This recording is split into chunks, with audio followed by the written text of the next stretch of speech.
was a tandem skydive that I booked for my dad for like his 56th birthday. After that, I made my sister go on one, and then I made a friend of mine go on one, and then I just kept coming back. Immediately after I got licensed, like it only took me I think like 3 weeks or something during the summertime, and immediately after I was like, all right, go, go, go, and jumping as much as I could. Yeah, I loved it. I met Emily maybe like 5 years ago in Skydive, Arizona. Just as a jumper, I slowly started following her around without her knowing, and eventually struck up a conversation with her. I felt like I was living two lives. There was like this skydiving world and community that I wanted so bad. You know, I wanted to keep going and see where it would take me because I had passion for it, you know, more than just the sport. Like, it's the challenge of the sport and the people that you meet in the sport that I love so much. But then at the same time, I was living in North Scottsdale. My main focus in life had always been, I have to make everyone else happy. It took me being on the edge of death, pretty much. It took me realizing how short life is and being like, hey Emily, like you can have all this taken away real fast. Hey, it's gonna be an okay day. Hey, hey.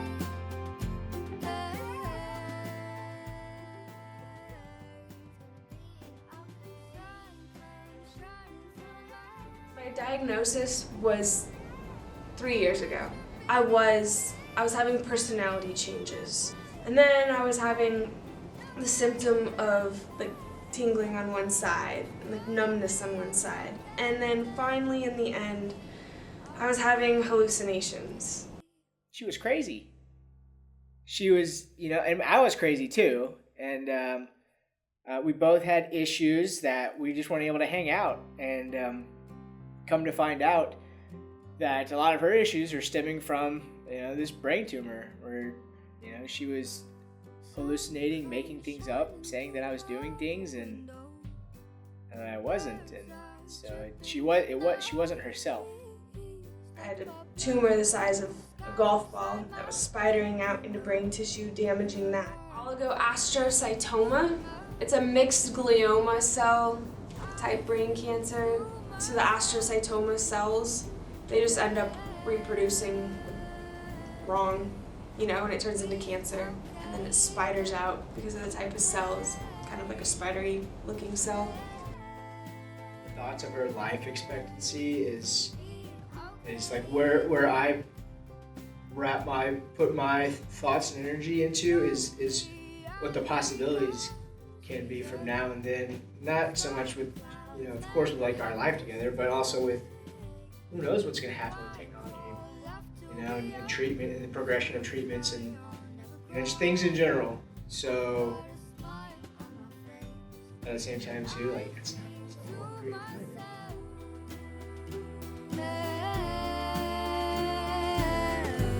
It's gonna be an okay day.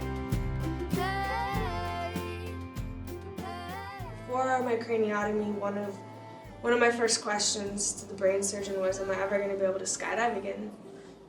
And he couldn't answer. He was just like, your focus is going to be like living every day. Not only did they take out the brain tumor, but the surrounding tissue as well. There was a lot of damage done, obviously, and the area of it was my memory. I had to start over. It's gonna be an okay day. It's gonna be an okay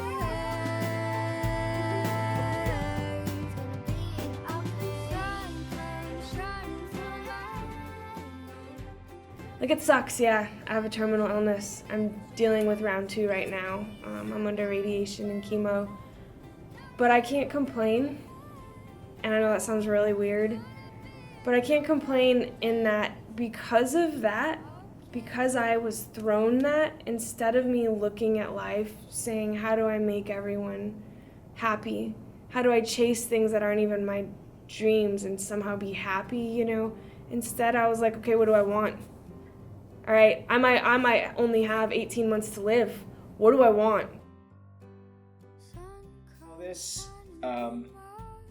definitely inspires me to, to work hard, to kind of be grateful for what I have. Yeah, for sure. She's a strong individual, and I think it goes both. We can both feed off each other that way. Her strengths, I can develop and make them my strengths, and vice versa.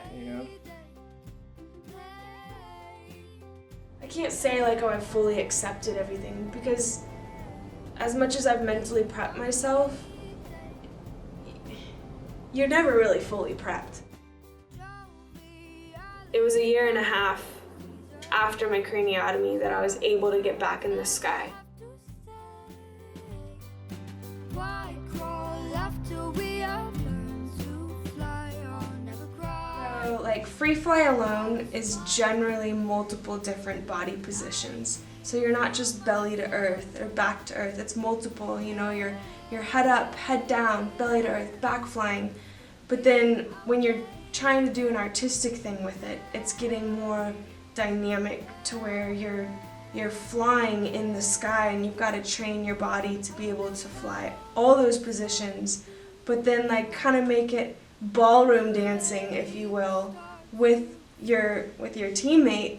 But then on top of that, the camera person, they have to be able to go around and show their, like, it's all a team. It's not, you're not just standing still recording them, like you're all flying together to be able to get what the judges are asking for. Okay, hey, hey, hey.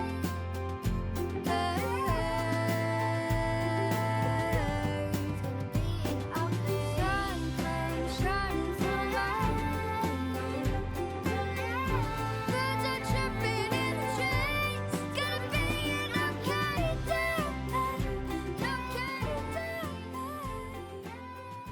That was a big goal of mine, to get on a world record before I turned 30, and that was 2 days before my 30th birthday, so it meant a lot to me. It was a small world record. It was a women's head-up vertical, and for a lot of those badass women that were a part of it, it was nothing. It was just kind of like, all right, an organized jump. But for a lot of us who are more new to these organized big ways, and those like myself, it's our first world record, it meant a lot to us. Like, we didn't even get it until our second to last jump of the day, or all in all for the attempts. And those women, in a lot of other situations, they would have said probably on the 10th or 11th jump, like, all right, we're gonna try with just X amount. But instead, they were making sure as many of us as possible were getting to be on all those attempts. They had faith, like strong faith in us. Like they weren't saying, all right, let's drop this one, this one, this one. They were going, no, we're gonna keep going. We're gonna get this. So it meant a lot to me. It brightened my eyes also in that, like, not just in skydiving, but in life. It made me look at things like, no, like even when other people are looking at you going like, what are the odds? Like, are you really gonna get it? Why keep trying? Made me be like, no, keep trying, because if you do, guess what? You're gonna get it, And like I've said, like, it just points out the small beauty of life. Every millisecond counts.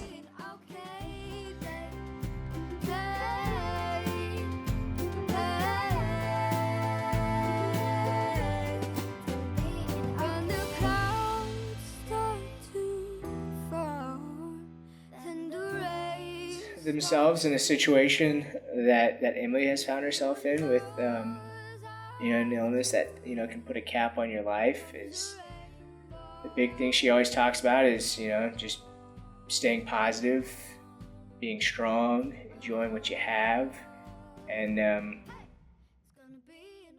big word that she says a lot is just stay positive, enjoy what you got.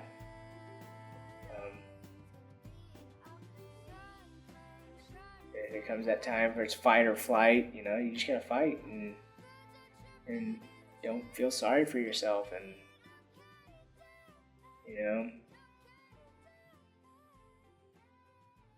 Just enjoy what you got. An okay day.